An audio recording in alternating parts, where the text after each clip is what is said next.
নমস্কাৰ, মই অঞ্জলি দাস। মই আজি গধূলিটো কি কৰি কটাইছোঁ আপোনালোকক তাকে শ্বেয়াৰ কৰিব খুজিছোঁ। চাওকচোন মই আজি কেনেদৰে কটাইছোঁ।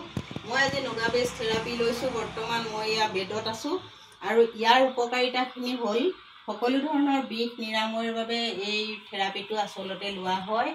এই থেৰাপিটোত মূৰৰ বিষৰ পৰা টনচিলৰ পৰা সমস্ত যিমান শৰীৰত বিষ আছে সকলো বিষ নিৰাময় হয় বুলি মোক জনাইছে। বিশেষ মই নাজানো, তথাপিতো মই আজি প্ৰথমবাৰলৈ ইয়াত ল'বলৈ আহিছোঁ এনেদৰে। আৰু লগতে যি মহিলাসকলৰ যি সমস্যা আছে ইউটাছৰ পৰা লৈ সকলো সমস্যা এই থেৰাপিটোৰ যোগেদি মই জনামতে এই থেৰাপিটোৰ যোগেদি সেইখিনি সমস্যাও দূৰ কৰিব পৰা হয়।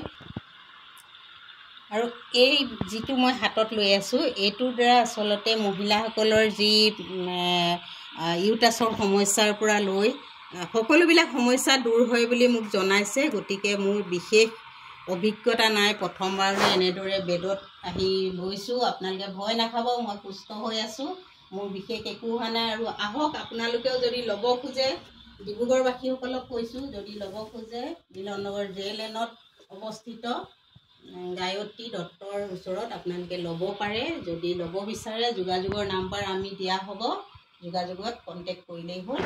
বাকী সকলো ভালে থাকক, সুস্থ থাকক। ধন্যবাদ।